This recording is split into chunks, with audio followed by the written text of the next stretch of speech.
कांग्रेस नेता राहुल गांधी इन दिनों देश के अलग अलग हिस्सों में भारत जोड़ो यात्रा लेकर पहुंच रहे हैं, जहां आप जल्द ही राहुल गांधी की भारत जोड़ो यात्रा एमपी में भी एंट्री करेगी। वहीं इससे पहले पूर्व लोकसभा अध्यक्ष सुमित्रा महाजन ने भारत जोड़ो यात्रा पर अपनी बात रखते हुए कहा कि यह अच्छी बात है, इससे वे पूरे हिंदुस्तान को समझ सकेंगे।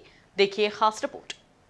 पूर्व लोकसभा अध्यक्ष सुमित्रा महाजन संस्कार धानी जबलपुर पहुंची, जहां उन्होंने मीडिया से बातचीत करते हुए कांग्रेस नेता राहुल गांधी की भारत जोड़ो यात्रा को लेकर कहा कि यह अच्छी बात है, इससे वे पूरे हिंदुस्तान को समझ सकेंगे।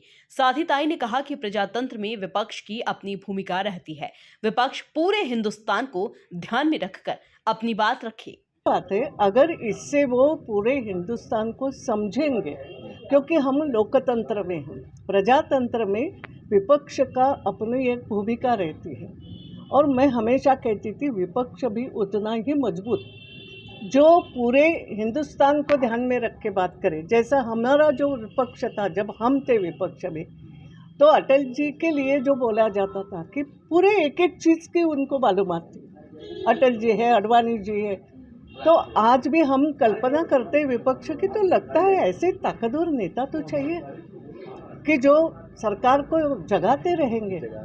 तो मैं कभी ऐसा नहीं चाहूँगी कि विपक्ष निकल ही जाए, नहीं, और जो पूरे हिंदुस्तान को समझ करके बोले। तो अगर राहुल जी की जो पदयात्रा है, वास्तव में अगर वो हिंदुस्तान को समझने की कोशिश कर रहे हैं, तो मैं उसका स्वागत करूँगी। मैं चाहूँगी ताकि समझ बूझ के वो आगे की बात कर पाएंगे।